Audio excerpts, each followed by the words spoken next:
Yeah, you have to be quiet because they're taping. Chris here with my bros recapping Mondegreen 3. So, the show kicked off with a proper Mike's groove. And let me tell you, it set the energetic tone for the night right from the start. Mike's song had Gordon laying down some thick, punchy bass lines that got the crowd moving immediately. That's true, I'm not... Right, the crowd was definitely moving, and then the transition into I Am Hydrogen was as smooth as silk. Trey delivered some of his most lyrical playing of the night here, but what really blew me away was how Weekapaw Groove went deep. It's the opener, but they defied all expectations and dove straight into some serious exploration. Weekapaw Groove? More like Weeka Deep Groove. Just kidding. Exactly. Sense in the phone. Then, Theme from the Bottom, the fifth song out, delivered in spades. The jam section ventured into some really interesting territory, with the band flirting with Manteca-like rhythms. Trey's playing was particularly inspired, building in complexity and intensity as the jam progressed. Totally, Chris. And let's talk about McConnell's piano work during Theme. It added this melodic counterpoint to Trey's leads, creating a rich soundscape that kept everyone fully engaged. But then, when Blaze On came up next, it looked like it might settle into a comfortable groove. That's true, I'm not... At least at first. Comfortable? Not if Gordon and McConnell have anything to say about it. It's so funny calling them their last names. Yeah, they were like, comfortable? Nah, let's shake things up. No kidding. I do like... Mike and Paige took Blaze On to a whole new level, pushing it beyond its usual boundaries. Mike's bass lines got increasingly adventurous, and the chairman was all over the place with his keyboards, from funky clavinet to soaring organ swells. And that push really took Blaze On from what could have been a chill mid-set groove into a serious highlight of the night. Then, Gotta Jibbu came in with its smooth flowing vibe, but threw us a curveball halfway through. Unexpected turns? I love it when Phish takes the scenic route. Just kidding. Yeah, it's like they were driving and suddenly they're like, hey, let's check out this creepy forest road instead. Just kidding. Absolutely. Gotta Jibbu shifted into darker territory, adding depth and complexity to a song that can sometimes feel a bit one-dimensional. The band's willingness to explore new directions within familiar frameworks really showed their commitment to keeping the music fresh. Speaking of keeping it fresh, 46 Days followed.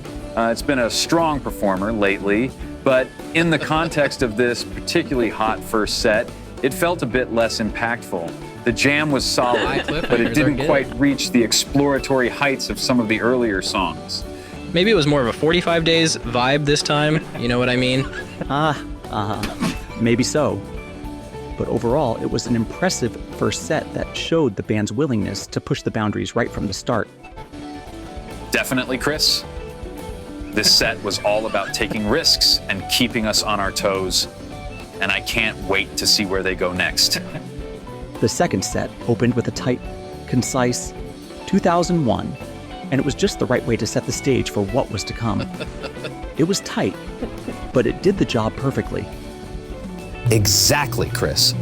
That 2001 was like the perfect appetizer before the main course. A calzone, he said to himself. Or out loud, actually.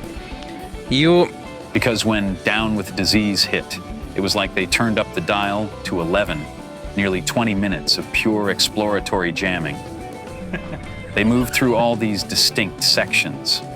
High energy rock, then spacey ambience, and then back again. Wait, all right. Trey's guitar work was insane, building themes slowly before just launching into those soaring peaks we all live for. So, when Tweezer emerged in the second set, you could tell right from the opening riff that this wasn't going to be your average jam. The band was ready to take it to uncharted territory, and boy, did they deliver. It was a genre-bending exploration, blending rock and blues with that unmistakable festy flair.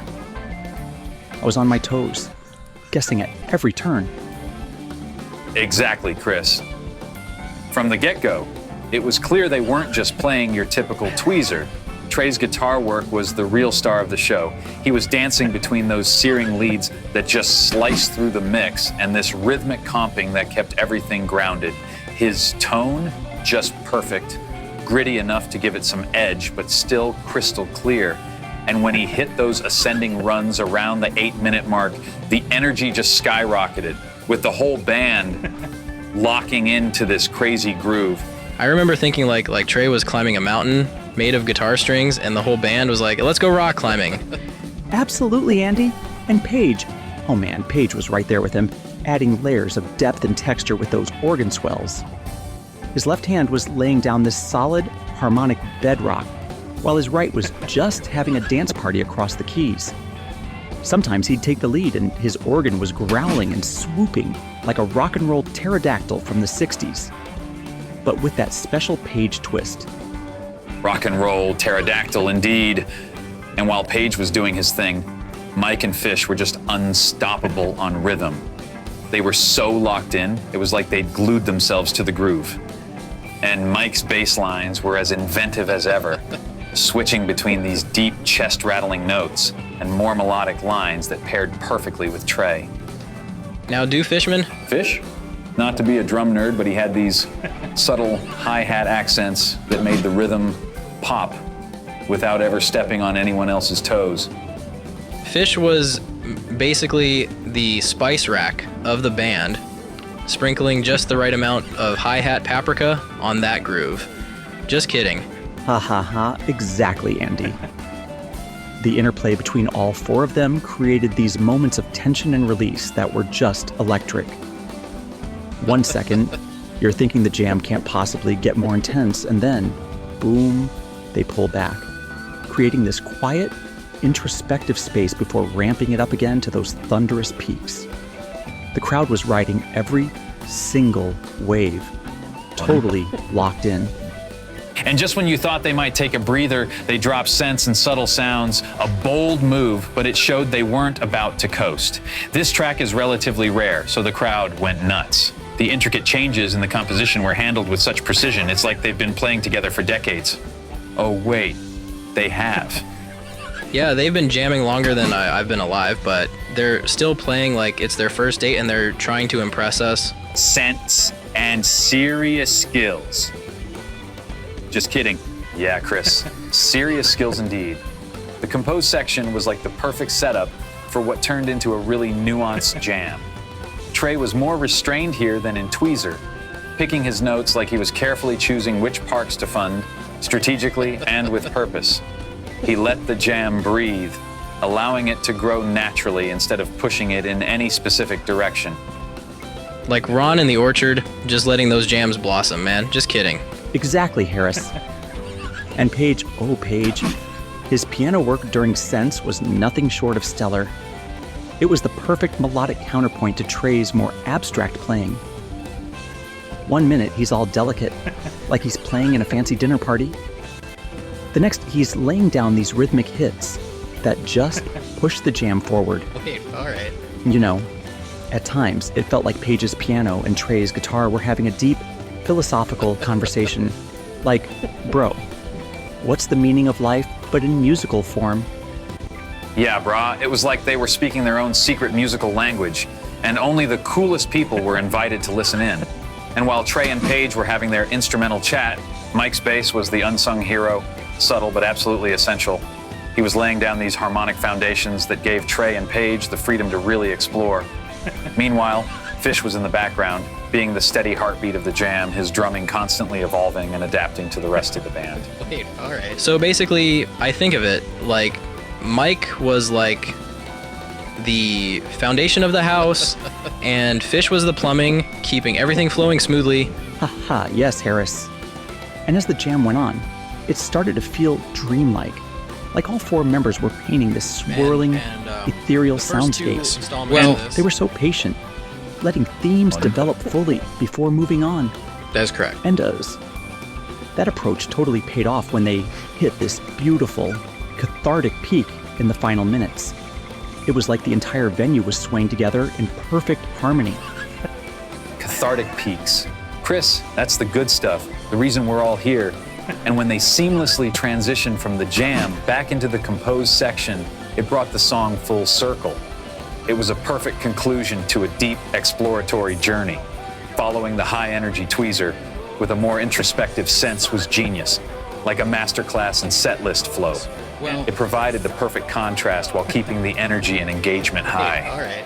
You guys get it. I'm just over here like a proud papa. That's right, Father. Please, it's Jam Daddy. Down with disease? More like up with anticipation after that opener. Haha, probably. And then Boogie on Reggae Woman gave Gordon another chance to shine. His bass tone was gritty and aggressive, a throwback to that classic 003 sound. It really drove the funk, with Trey and Paige feeding off that energy to create this swirling, danceable groove. Gordon was boogieing on all night. No doubt about it. The set closed with Carini, and it went hard. And that dark, churning jam was a stark contrast to the more All right. upbeat tunes earlier. Trey's effects were on point, creating this ominous atmosphere that the whole band leaned into. Carini, more like Scary Knee. Exactly. And then the encore. Backwards down the number line, You Enjoy Myself, and Tweezer Reprise was the perfect way to wrap things up. Yem was especially cool with Trey's sneaking in teases of Miles Davis, Jean Pierre. The vocal jam was its usual quirky self, and then boom, straight into that high-energy Tweezer Reprise that had everyone buzzing as they left. I'd say that's a number line we all want to be on. Basing. Same here. I'm ready for them to take us on another wild ride. See you night 4.